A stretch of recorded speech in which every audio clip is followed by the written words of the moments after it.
अहमद अल शरा जब से सीरिया की राजधानी दमिश्क की गद्दी पर बैठे हैं, तब से सीरिया का काया पलट सा हो गया है।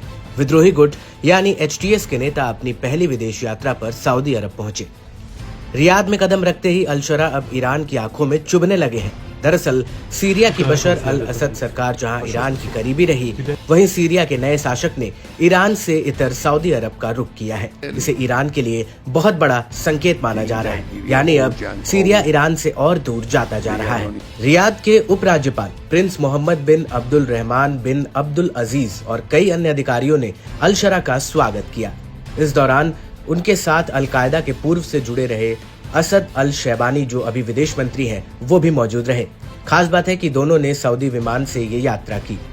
इसके बाद अल शरा ने सऊदी क्राउन प्रिंस और PM मोहम्मद बिन सलमान अल सऊद और अन्य सऊदी अधिकारियों के साथ भी मुलाकात की। ऐसे में माना जा रहा है कि ईरान की चुनौतियां बढ़ने वाली हैं।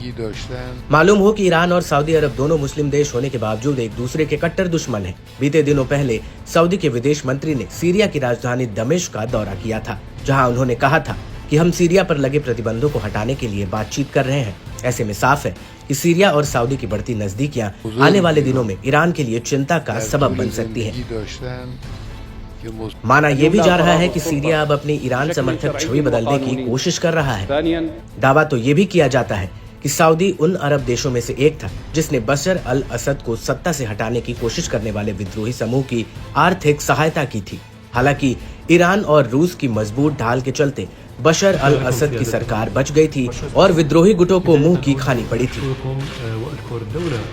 हालांकि अब सीरिया के हालात पलट गए हैं।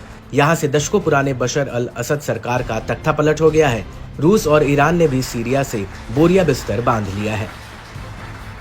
ऐसे में अगर सऊदी अरब सीरिया से प्रतिबंधों को हटाना शुरू करता है और दमिश्क के साथ संबंधों को मजबूत करता है, तो सीरिया के लिए फायदे का सौदा रहेगा।